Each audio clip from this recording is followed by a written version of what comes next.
All right. Hey there, and welcome to another episode where we're going to talk about unwanted thoughts relating to one's religion, or, what some people call scrupulosity. And so for those of you that don't know me, my name's Matt Cotty. I'm a licensed clinical social worker, and I'm the founder of Restored Minds.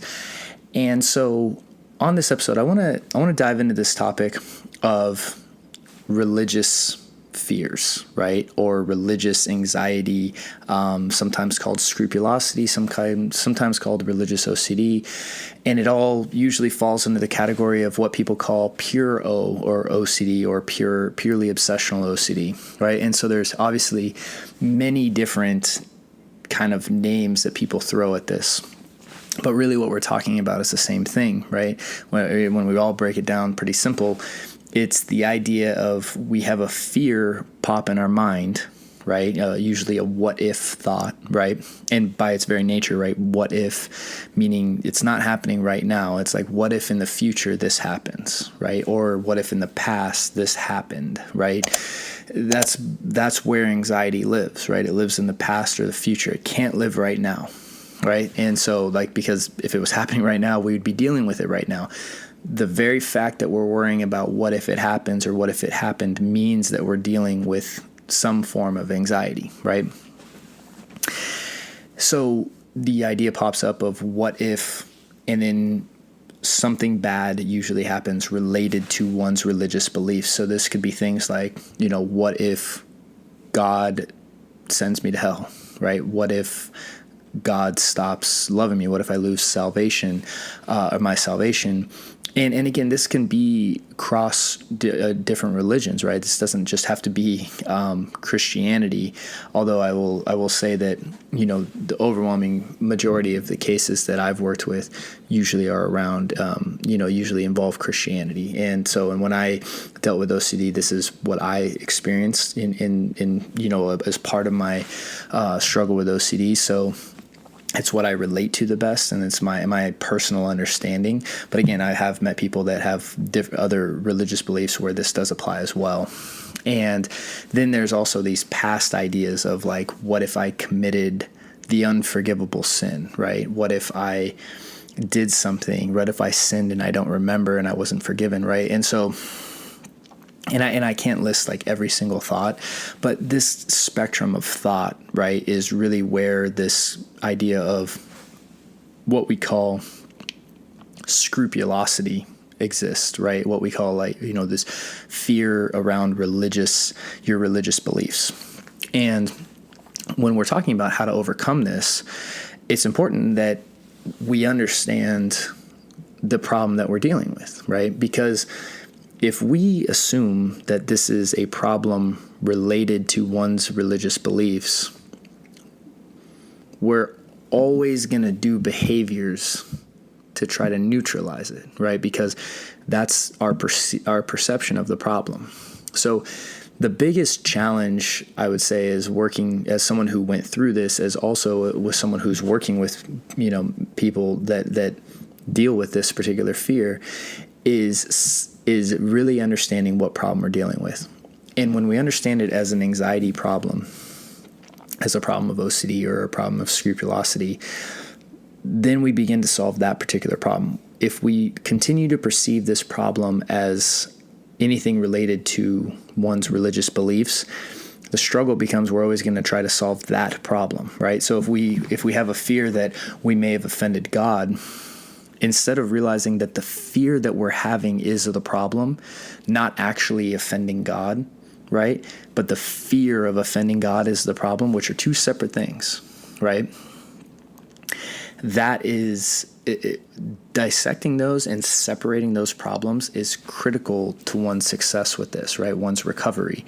Because if we assume that what we're afraid of is the problem, we're not even addressing the idea that fear is a problem in the situation, right? We're actually use fear as a validation as to why the problem is real. Right, we have a confirmation bias, right? It's the same way as someone who has a fear of contamination. Well, they don't tell me that they have a fear of contamination. What they will say is, I'm afraid of getting AIDS. Let's say I'm afraid of getting this disease, and they think the disease is the problem.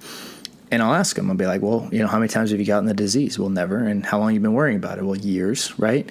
And once we start to realize, it's like, well, maybe your fear of the disease is the problem, right? And separating that for the person, once we can begin to understand that, then we understand, okay, well, if we're dealing with a fear problem, then we can actually address fear.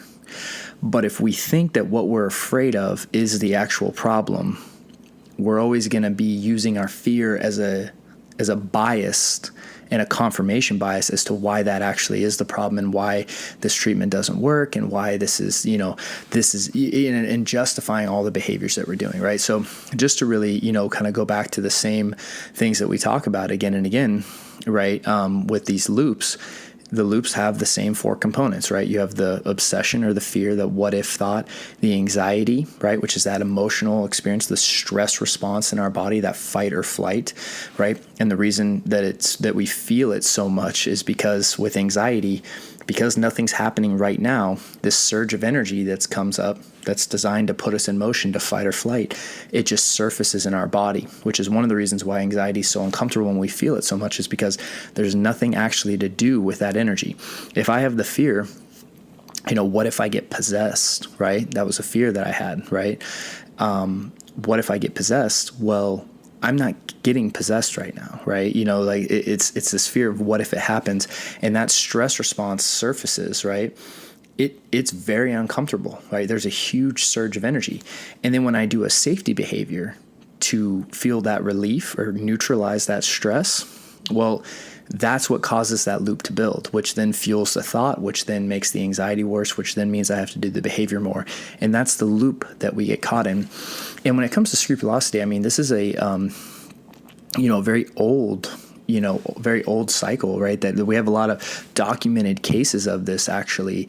And in fact, it's very likely in many ways that this is some of the oldest cases of the OCD and anxiety realm, right? Because by its very nature, that concept of thinking of the higher being of God, right?